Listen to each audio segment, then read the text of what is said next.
Hi friends, it's Kimberly here, registered nurse and business development director with Specialty Care Management. You know, holidays can be super tough for folks who are struggling with diabetes or pre-diabetes. If you've been told you have pre-diabetes or a little touch of sugar, let's not pussyfoot around that anymore. You have diabetes and it's time, right? It's time to take better care of yourself. Diabetes has some really serious long-term side effects. They don't show up overnight. They're going to creep up on you until one day you find yourself sitting in a dialysis chair or you're in liver failure. Liver failure is incredibly painful. These things are catastrophic, not only in terms of financial cost, but in terms of really robbing people of the ability to live life on their terms. Right now, today, you and I are creating what our lives are going to look like 5, 10, 15 years from now, right? And if we want to have some modicum of health and independence, wealth, in our future, this is where it starts, right now, today. So in terms of diabetes and kind of a holiday playbook, some strategies to employ, I'm going to encourage you to do a few things. And the first thing is to ditch the blame. For yourself or for others. Maybe you have a loved one in your family who has diabetes. There's always some kind of a diabetes police around, right? Oh, you can't have that. You put that down. Do you want to raise your blood sugar? That really doesn't help, right? The thing that we have to understand is that it's not you. It's pathophysiology. There's physiology at play that when people have diabetes, they can literally be starving to death. Their cells are starving to death despite the fact that they're drowning in a sea of sugar, right? The real thing that happens in diabetes is we have too much sugar running around in the blood vessels, right? In the bloodstream. There's too much free sugar running around and it's not getting to the cell where it's required to do the work. Cool things like walking, talking, breathing, thinking, right? These things require energy. Everything you eat, regardless of what it is, your body's job is to turn that into sugar. That's the gas that our little car cells require to be able to work. And so what happens in diabetes, and in particular, I'm going to address type 2 diabetes, right? Type 1 is a little different. That one does happen overnight. Type 2 does not happen overnight and is reversible to a large degree until it becomes type 1. And we'll talk about that in a minute. But the real issue in diabetes comes down to if I have too much sugar running around in my blood vessels, how do I drive that into the cell? Once the cell is fed, we feel satisfied. Cells don't overeat, they get up and they go to work. Now any leftovers, if you are overeating, it's gonna go in your pantry. I don't know about you, my pantry is my butt and my thighs and right? It's all right here. That's where my pantry is. So it's important to understand then, particularly during the holidays, if I want to avoid cravings, which are absolutely going to be difficult to manage in a holiday season with all the treats around, how can I make sure that I'm driving sugar into the cell so that I can be satisfied? That's the real issue. When our cells are not satisfied, we have things like thirst, craving, incredible cravings, right? Personality changes, our thinking can be cloudy, sluggishness, fatigue, we gotta pee all the time, right? Because we're peeing all the time so that we can get rid of the sugar, and we're drinking all the time so that we can thin it out in there. And it becomes difficult to manage. So it's important to be aware of those things. Are you feeling a little snappy? Are you feeling irritable? Maybe your blood sugar's high. Are you really tired when maybe you shouldn't be? You feel like, gosh, I've got enough rest and I just got up, or whatever it is. If you're feeling overly tired or irritable or those kinds of things, or gosh, I am going to the bathroom a lot. It's an easy one to brush off. I hear that a lot from folks. Well, yeah, I'm urinating a lot, but I drink a lot. Well, could be a reason why you're thirsty all the time. Now, granted, I'm not saying you don't need to drink adequate fluids. There's a difference, right? So anyway, those are subtle symptoms that can creep up on you and really be a warning signal as to maybe my sugars are too high. Couple of tips, particularly during the holidays. If you have diabetes, don't skip checking your blood sugar. Sometimes the idea is, I had that pumpkin pie last night. I definitely don't want to check my blood sugar. I know it's going to be high. Well, friends, that's like driving blindfolded. And by the way, I drive great blindfolded up until the time I hit a tree, right? Doesn't hurt when you don't see it until you hit the tree. Wouldn't you like to know that it's coming so that you can do something like maybe apply a brake? Maybe you could turn, maybe you could back up. You've got to know what your blood sugars are. If you don't like pricking your finger, there's lots of other ways to do that. My favorite is the Freestyle Libre. If you've got questions about it, give me a shout. It's one of my very favorites, and it's just, don't have to poke yourself. But make sure that you know what your blood sugars are. Don't skip checking your blood sugars. At least, at the very minimum, check it every morning before you eat, okay? Second thing, during the holiday season, it's not the time for you to skip meals. It's really not. Make sure that you're following that plate method, right? The Idaho plate method is my favorite tool because it's so easy to follow. You can go to platemethod.com. There's all kinds of information on there. I won't spend a whole lot of time on it because I've done that before. Platemethod.com is one of my favorite resources. This was developed at the University of Idaho many years ago by a group of registered dietitians who found that a lot of people didn't want to do things like count carbs, count calories, weigh their food. They just wanted an easy way to eyeball a plate and tell if they were eating a heart-healthy diabetic kind of diet that's going to support a healthy weight. Super easy to follow. Highly recommend it. So, and basically what that framework says, portions are important, 9-inch dinner plate, and make sure that you're having a protein at every meal. If you eyeball your plate, it should be a quarter of your plate, right? Just a handful. Doesn't have to be, you don't have to go out and eat a cow, right?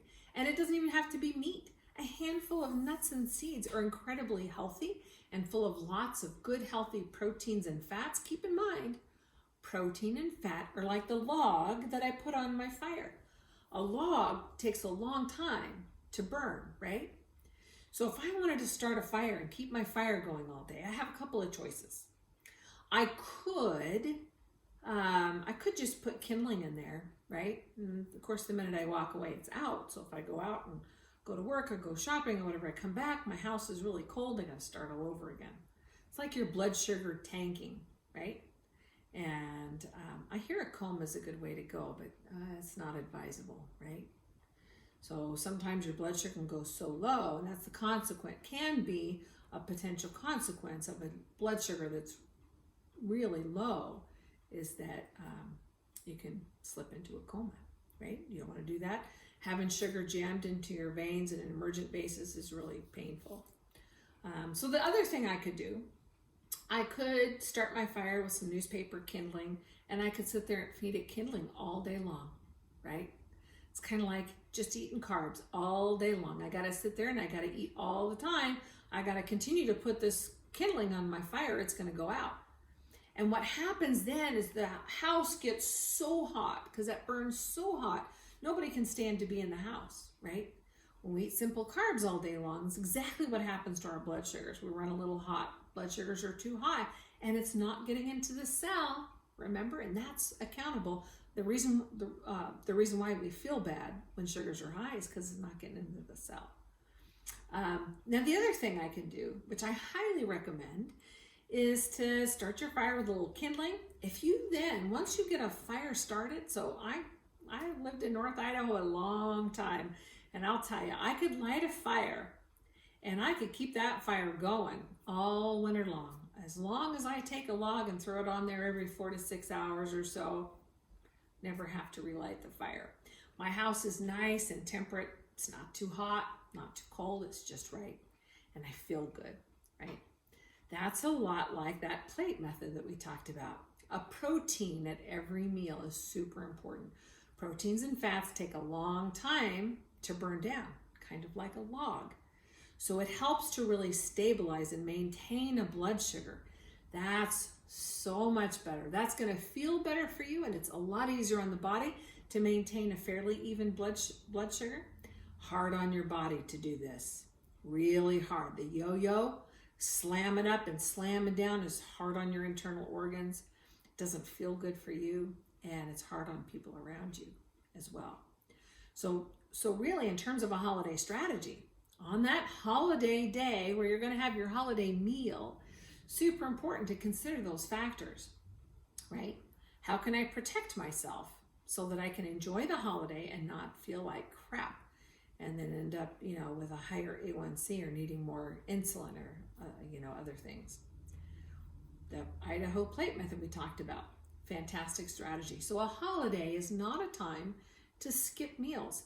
Sometimes people will say, well, you know what, if I skip breakfast and I don't eat lunch, I can have what I want at dinner time because my sugar will be low. So that pumpkin pie, I can really indulge. Faulty thinking there. Again, the yo-yo thing, super hard on your body, okay? You don't want to do that. And really what you want to do is eat well. When you eat well and you can revert your diabetes, you can have a little bit once in a while. So, and how that might look is on a holiday day, you're not skipping a meal. It means for breakfast, lunch, you're eating a protein at every meal. Remember, it doesn't have to be a whole lot. A handful of nuts and seeds can be just fine. A little piece of boiled or broiled fish is fantastic. A boiled egg, it's just a mouthful. It's not a whole lot, but it's enough protein to keep throwing a log on the fire, okay? Also, make sure you're drinking plenty of healthy fluids. It's important to limit things like alcohol and caffeine, which are diuretics. They actually draw water from the cell.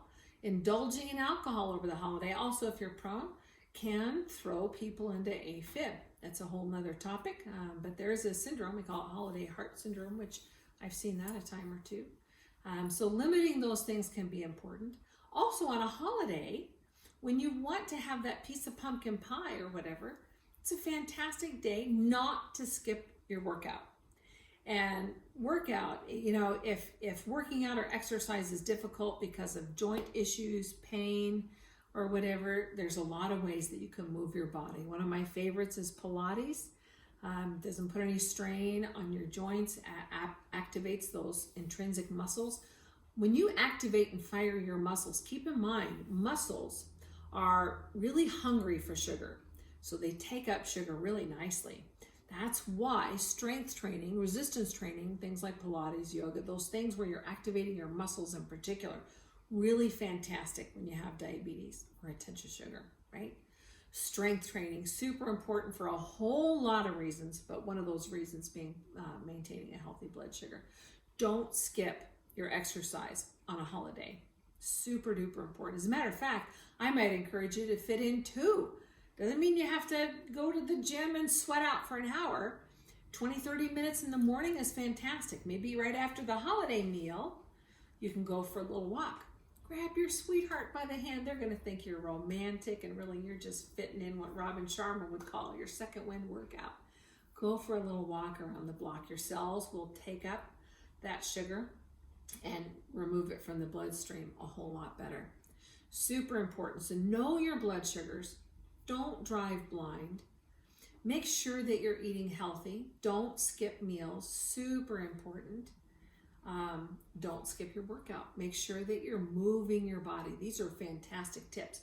One other survival tip I have for you is before your holiday meal, you might incorporate a strategy to help so that you don't overdo it at the table. And that strategy would be to make sure that you drink a big glass of water. You might fill up a big glass, drink it, chug it, whatever, right before you sit down to eat. And that way you have some feeling of satiety. Your stomach is a little full, so you're not going to overeat. Then you're eating for the nutrition. You can better enjoy the sociality around the dinner table and the frivolity that's going on. And you can enjoy and savor each delicious morsel that you choose to put on your plate. Fill your plate, 9-inch dinner plate. If you want to go back for seconds, make sure that you have a little pause in there. Keep in mind that it takes some time for that feeling of satiety to kick in. So slowing down, thinking about really being intentional with this beautiful holiday meal, enjoying it, no guilt, really truly enjoying it, you're going to have that feeling of satisfaction. And that's really what we're aiming for, that delicious feeling of being satisfied. And that comes from a whole lot of places, not just your holiday meal. I hope these tips are helpful for you and really truly encourage you to take charge of your health. It absolutely will be a benefit that will pay you through your lifetime. Happy holidays. Bye, friends.